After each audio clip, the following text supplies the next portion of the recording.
പശ്ചിമ ബംഗാളിലെ എയ്ഡഡ് സ്കൂളുകളിൽ സംസ്ഥാന സർക്കാർ നടത്തിയ 25,000-ലേറെ നിയമനങ്ങൾ കൽക്കട്ട ഹൈക്കോടതി റദ്ദാക്കി. ശമ്പളം തിരിച്ചുപിടിക്കാനും 15 ദിവസത്തിനകം പുതിയ നിയമനത്തിന് നടപടി സ്വീകരിക്കാനും കോടതി നിർദ്ദേശിച്ചു. ഉത്തരവിനെതിരെ സർക്കാർ സുപ്രീം കോടതിയെ സമീപിക്കും. സർക്കാർ നിയന്ത്രണത്തിലുള്ള എയ്ഡഡ് സ്കൂളുകളിലേക്ക് 2016-ൽ പശ്ചിമ ബംഗാൾ സ്കൂൾ സർവീസസ് കമ്മീഷൻ വഴി നടത്തിയ നിയമനങ്ങളാണ് കൽക്കട്ട ഹൈക്കോടതി റദ്ദാക്കിയത്.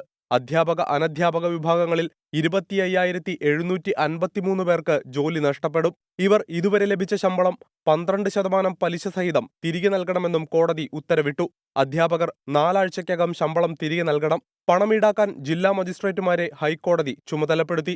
ക്യാൻസർ ബാധിതനായ സോമാദാസ് എന്നയാൾക്ക് മാത്രമാണ് ഇളവുള്ളത്. നിയമന അഴിമതി സംബന്ധിച്ച് 3 മാസത്തിനുള്ളിൽ അന്വേഷണം നടത്തി CBI റിപ്പോർട്ട് സമർപ്പിക്കണമെന്ന് കോടതി നിർദ്ദേശിച്ചു. ഉത്തരവിനെതിരെ സംസ്ഥാന സർക്കാർ സുപ്രീം കോടതിയെ സമീപിക്കും. മുൻ മന്ത്രി പാർത്ഥ ചാറ്റർജി ഉൾപ്പെടെ നിരവധി തൃണമൂൽ കോൺഗ്രസ് നേതാക്കളും മുൻ ഉദ്യോഗസ്ഥരും അധ്യാപക നിയമന കേസിൽ നിലവിൽ ജയിലിലാണ്.